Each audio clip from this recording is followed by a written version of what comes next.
Eh bien, de nouvelles informations apparaissent au sujet de tout cet incident impliquant Nexperia, et je veux les partager avec vous. Tout d'abord, après que le gouvernement néerlandais a saisi Nexperia, la Chine a interdit l'exportation des puces Nexperia hors du pays. La raison en est que la Chine veut avant tout protéger la partie de l'entreprise qui se trouve sur son territoire. Nexperia réalise environ 80% de sa production en Chine et 48% de ses produits sont vendus à des entreprises chinoises. La Chine est donc son plus grand client. Nexperia est également importante pour l'industrie automobile. Les grands constructeurs automobiles achètent tous des puces à Nexperia. Ainsi, en coupant l'approvisionnement en puces Nexperia à ces fabricants automobiles, cela nuira certainement à la chaîne d'approvisionnement et exercera une pression sur Nexperia pour qu'elle livre.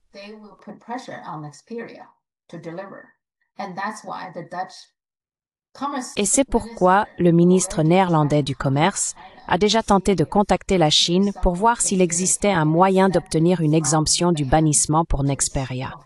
Mais bien sûr, la Chine a refusé. En réalité, la Chine ne lui a même pas répondu. Leur réaction a essentiellement été « débloquer les actions de cette entreprise avant que nous puissions discuter ». Aux États-Unis, il existe une organisation appelée l'Alliance for Automotive Innovation, qui représente les principaux constructeurs automobiles, dont GM, Ford, Volkswagen, Toyota et d'autres. Tous les grands constructeurs automobiles font partie de ce groupe, et ils ont publié une déclaration appelant à une résolution rapide, car ils ont affirmé que si la situation n'était pas réglée rapidement, cela perturberait la chaîne d'approvisionnement de la fabrication automobile.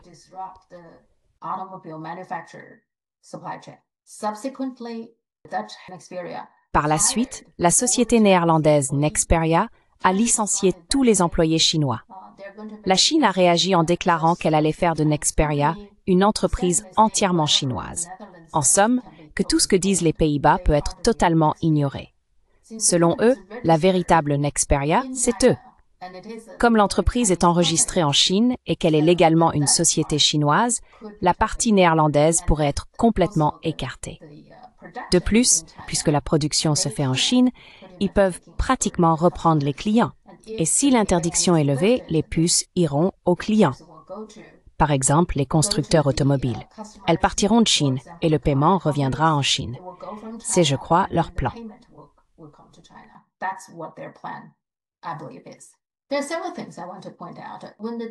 Il y a plusieurs points que je souhaite souligner.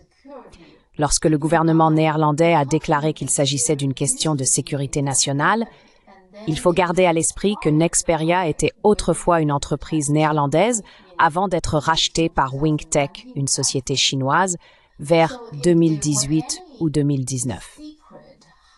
Donc, s'il y avait eu des secrets technologiques que l'entreprise ne voulait pas que le gouvernement chinois découvre, la Chine aurait pu y avoir accès depuis cette époque. Tout secret aurait déjà été pris depuis longtemps, s'il y en avait eu. En réalité, ce qui s'est passé, c'est que l'entreprise se trouvait dans une situation financière critique après le rachat par WingTech et cette acquisition a en fait amélioré la production de l'entreprise.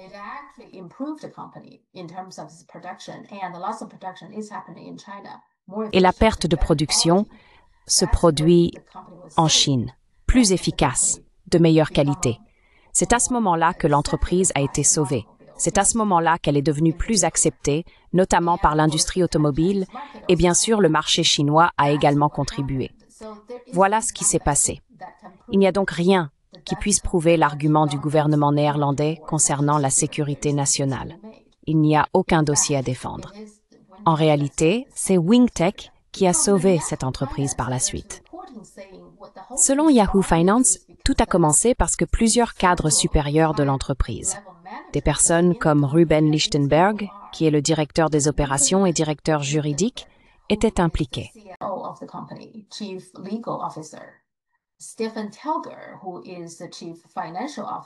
Stephen Telger, qui est le directeur financier, et Achim Kemp, qui est le directeur des opérations. Remarquez que Telger et Kemp sont tous deux de nationalité allemande. Seul Ruben Lichtenberg est néerlandais. Ces trois dirigeants ont déposé une requête urgente le 1er octobre, demandant une enquête interne sur des problèmes de gouvernance et la suspension de l'ancien PDG Zhang Shuizheng. Cette action a entraîné des changements ordonnés par le tribunal. Et c'est à ce moment-là que le gouvernement néerlandais a pris le contrôle et gelé toutes les actions, y compris la participation majoritaire de Zhang Shuizheng.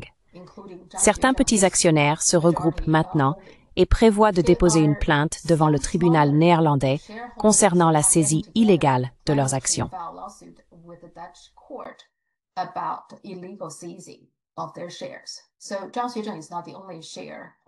Donc, Zhang Shuizheng n'est pas le seul actionnaire. Il y en a d'autres, plus petits, qui sont en train d'intenter une action en justice.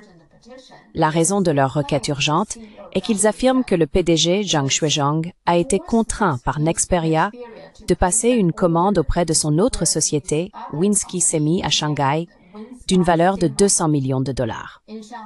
Les dirigeants de l'entreprise pensaient qu'une commande de 100 millions de dollars serait suffisante, donc 200 millions, c'était trop. Ils pensent qu'il l'a fait simplement parce que cette autre société lui appartient également. C'est pourquoi ils ont déposé la requête urgente le 1er octobre.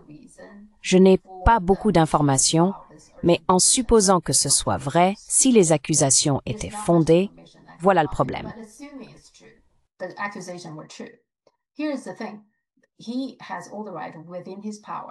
Il a tout à fait le droit, dans le cadre de ses pouvoirs, de prendre cette décision. Et si les dirigeants estiment qu'elle est mauvaise, ils devraient en parler au conseil d'administration. Et c'est au conseil de décider s'il faut licencier le PDG. C'est tout l'objectif du conseil, superviser le PDG et ses décisions. Le conseil a parfaitement le droit de le faire. Au lieu de cela, ces 3 personnes sont simplement allées devant les tribunaux et auprès du gouvernement néerlandais pour saisir les actifs de l'entreprise, ce qui, à mes yeux, est totalement illégal. Ce n'est rien d'autre qu'un vol. Quant à sa décision, il pouvait très bien avoir une excellente raison commerciale d'acheter pour 200 millions de dollars au lieu de 100 millions, car il pouvait obtenir un meilleur prix.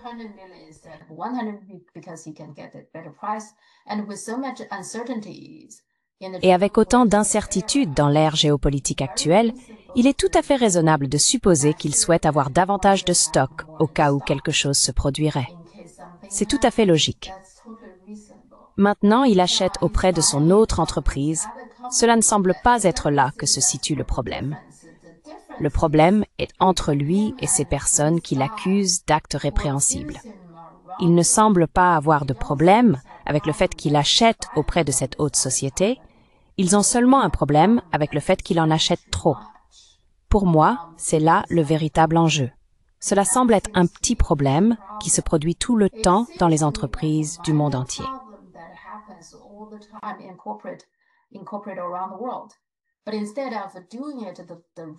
Mais au lieu de le faire correctement dès le départ, c'est-à-dire de soumettre la question au conseil d'administration, ils se sont adressés au gouvernement néerlandais et au tribunal. C'est pourquoi en Chine, on dit qu'ils se sont entendus avec des politiciens, le tribunal et les juges pour s'en prendre à Johnson & Johnson simplement parce qu'il est chinois. Et je suis d'accord avec cela. Je pense que si cela concernait des Américains blancs, ils ne seraient pas allés aussi vite ni aussi loin. Au mieux, ils auraient probablement porté la question devant le Conseil et le Conseil l'aurait rejetée, car il s'agit d'une décision commerciale très simple. Donc, cela semble être ce qui s'est passé. Les États-Unis jouent-ils un rôle dans cette affaire?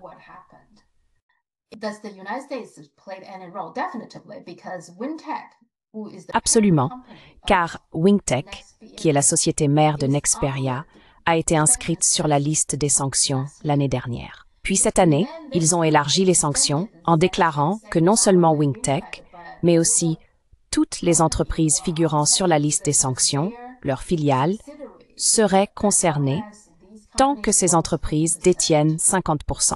Cela signifie que Nexperia va également se retrouver sur la liste des sanctions.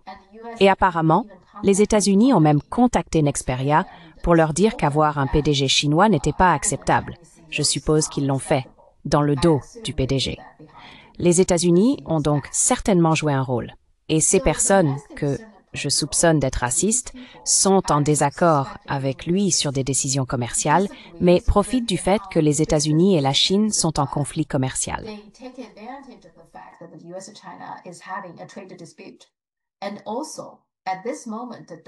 Et en plus, à ce moment-là, le gouvernement néerlandais est un gouvernement provisoire. Il s'est pratiquement effondré en août 2020, lorsque le ministre des Affaires étrangères a démissionné parce que le gouvernement ne parvenait pas à se mettre d'accord sur la manière de réagir à la situation à Gaza. Ils avaient déjà rencontré des problèmes en juin, lorsque le parti d'extrême droite faisant partie de la coalition au pouvoir s'est retiré, provoquant l'effondrement de la coalition. Ils rencontraient donc des difficultés depuis juin, mais le mois d'août a aggravé la situation. À ce moment-là, le gouvernement néerlandais a dû convoquer de nouvelles élections qui auront lieu dans 10 jours, le 29 octobre.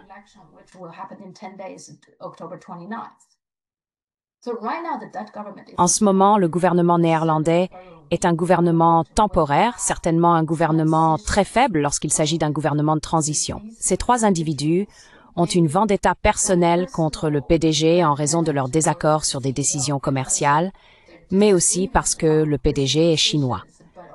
Ils n'aiment pas le fait que cette entreprise appartienne à la Chine. Ils n'aiment tout simplement pas cela. C'est, je pense, probablement la raison la plus importante de ce qui s'est passé. Le gouvernement néerlandais ne cesse de dire qu'il s'agit de sécurité nationale. Mais si c'était vraiment une question de sécurité nationale, la Chine aurait eu accès depuis longtemps aux informations ou à la technologie de cette entreprise. Cela n'a donc aucun sens.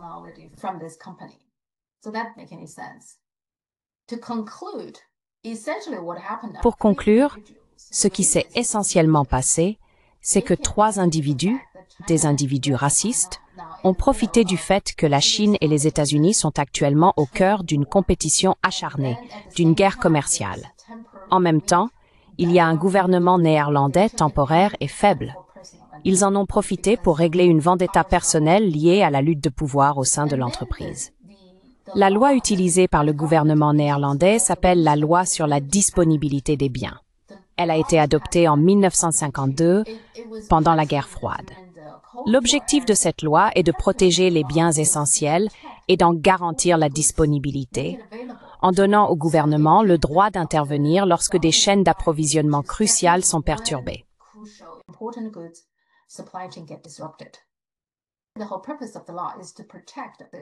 Le but même de la loi est de protéger la chaîne d'approvisionnement et de rendre les biens essentiels disponibles dans des situations extrêmes. Ce que le gouvernement néerlandais a fait jusqu'à présent est tout le contraire. En intervenant maintenant, la chaîne d'approvisionnement de l'industrie automobile pourrait être perturbée, ce qui affecterait les grandes entreprises automobiles en Europe comme aux États-Unis. En agissant ainsi, le gouvernement néerlandais a donc fait exactement le contraire de ce pourquoi la loi a été conçue.